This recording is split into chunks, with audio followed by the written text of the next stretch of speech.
Welcome back to our channel.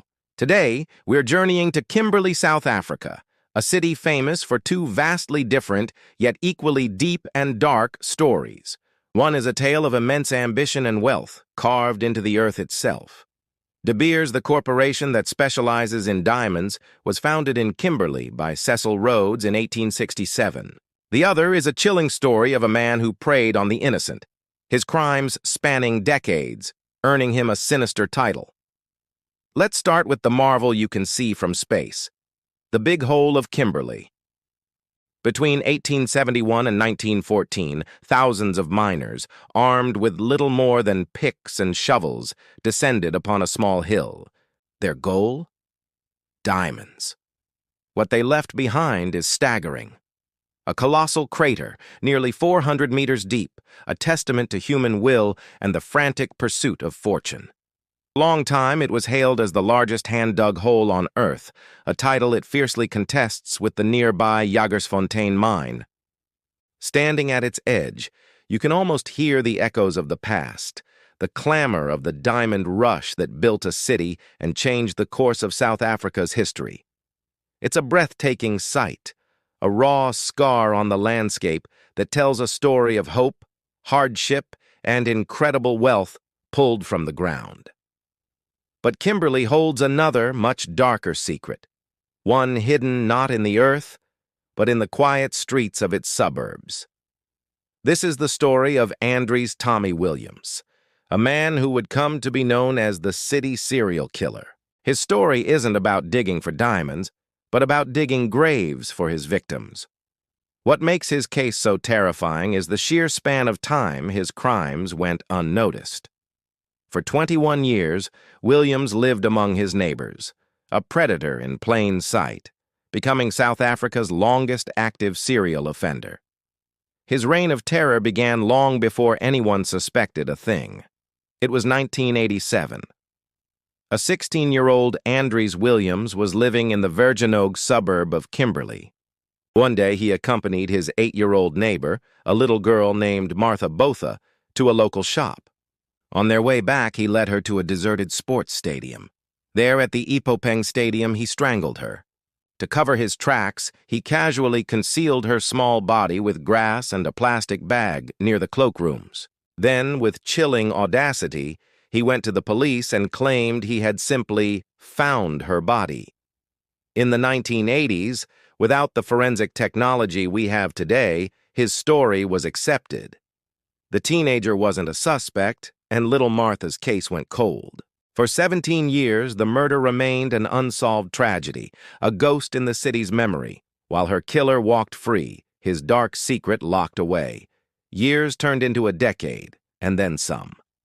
We jump forward to 2004 in the town of Warrenton, not far from Kimberley. A 13-year-old boy named Thabang Bihi vanished. He was last seen alive on April 17th. The community searched frantically, but it was too late. His decomposed body was discovered by a security guard in a repossessed house, wrapped in a duvet cover, covered with grass and branches. The duvet cover would later lead investigators to Tommy Williams. The cause of death was clear. A shoelace was tied tightly around his neck. The investigation soon led police to a strange connection. The abandoned house where Thabang was found had recently been occupied by none other than Andries Williams. Even more disturbingly, Williams was friends with young Thabang and was found in possession of some of the boy's personal belongings. The pieces were there, a trail of breadcrumbs leading right to him. But at the time, the evidence was considered circumstantial, too weak to secure a conviction. Unbelievably, Williams was questioned and let go. He mentioned to Inspector Luis that Bihi had been strangled by Mr. Ishmael Motingwe. He had once again slipped through the cracks of the justice system. 2 young lives had been stolen, and their killer was still a free man, his confidence likely growing with each near miss. The community was left with fear and unanswered questions, unaware that a serial killer was living among them. 4 more years would pass before Williams would strike again. This time, the victim was a 28-year-old disabled man named Norman Watermeyer, who lived in the Rudepan area. Norman, who suffered from scoliosis, and had a weakened right arm, considered Andries Williams a friend. They were last seen together 5 February 2008, just before Norman disappeared without a trace. In the days that followed, Norman's family received a series of strange, anonymous phone calls. The caller claimed Norman was alive and well, but had skipped town because he was scared of an upcoming medical operation. Later, Cell C and MTN service providers would testify that calls had been made from Tommy's mobile with 2 prepaid SIM cards to Norman's family. It was a cruel and calculated lie designed to mislead the family and delay the search. Soon after, the grim discovery was made. Norman's partially burned body was found by some youths in an open field in Rudapan on 12 February 2008. Later, it would be confirmed that he died from strangulation by Dr. Surdy, who conducted the autopsy. The investigation immediately pointed toward Williams. He had Norman's cell phone and other personal items. The pattern was undeniable. A vulnerable victim, a friendship betrayed, and Williams at the center of it all. Yet again, the evidence, while highly suspicious, wasn't considered enough for an arrest. In a final, morbid twist, Williams was even asked to formally identify Norman's body at the mortuary, a task he performed before callously giving away his supposed friend's belongings. It seemed he was untouchable, a ghost who could kill and walk away clean every single time. But this time, something was different. The lead investigator on the Watermeyer case was a sharp and tenacious detective named Fernando Luis. Inspector Luis was already aware of Williams's connection to the 2004 murder of Tabang Bihi. He felt in his gut that there was more to this man's story. Rumors had resurfaced about Williams being connected to the death of another child decades earlier. Luis was determined to find the truth, no matter how deep he had to dig. He began a painstaking investigation, working backward through time. He started chasing the rumor, which led him to the cold case file of 8-year-old Martha Botha from 1987. He hunted through old, archived newspapers and tracked down Martha's mother, piecing together the events of that tragic day. As he connected the dots, a chilling pattern emerged. 3 victims, Martha, Tabang, and Norman. All were vulnerable. All knew and trusted Andries Williams, and all had been strangled. Inspector Luis now had a timeline of terror that spanned over 2 decades.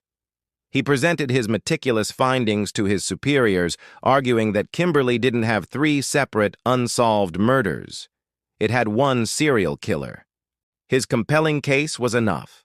An arrest warrant was issued, and after 21 years of escaping justice, Andries Tommy Williams was finally put on trial for all 3 murders. Inspector Luis's work was hailed as a masterpiece of detective work. He found safety boots belonging to Norman Watermeyer in a backyard room of Veronica's parents' house. His cell phone was found in possession of Reginald Malibi, Tommy's nephew. This duvet cover that was used to cover Tabang Bihi was used by Tommy at other houses he was previously guarded on behalf of his employers. Inspector Luis's superiors and even Professor Gerard Labuschagne, one of South Africa's leading experts on serial offenders, praised his relentless pursuit of justice. It was Professor Labuschagne who noted that if convicted, Williams would officially become the country's longest active serial killer.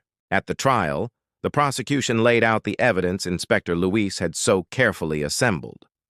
Although much of it was circumstantial, the cumulative weight was overwhelming. The judge, Justice Stephen Arnold Magiet, declared that the evidence, when viewed as a whole, proved Williams's guilt beyond any reasonable doubt. Judge Magiet, in 2010, was appointed as Judge of the Court of Appeal and in 2019 appointed to the Constitutional Court. He was found guilty not only of the 3 murders but also of 2 additional assaults on women, his girlfriend at the time, Veronica Benaid, and Rosemary Blome. The media dubbed him the city serial killer, and the man who had hidden in plain sight for so long was finally exposed. Throughout the trial, Williams showed no remorse. He was sentenced to 2 life terms plus an additional 10 years. In a final act of arrogance, He even invited journalists to interview him in his cell. His subsequent appeal was quickly rejected. Today, Andries Williams remains behind bars, his chapter of terror finally closed. The story of Kimberley is one of stark contrasts. The Big Hole represents a visible, monumental ambition, a landmark of history. The case of Andries Williams represents a hidden, creeping evil that lurked just beneath the surface of everyday life. One is a hole dug for treasure, the other, a void left by stolen lives. Both, in their own way, have left a permanent mark on this historic South African city.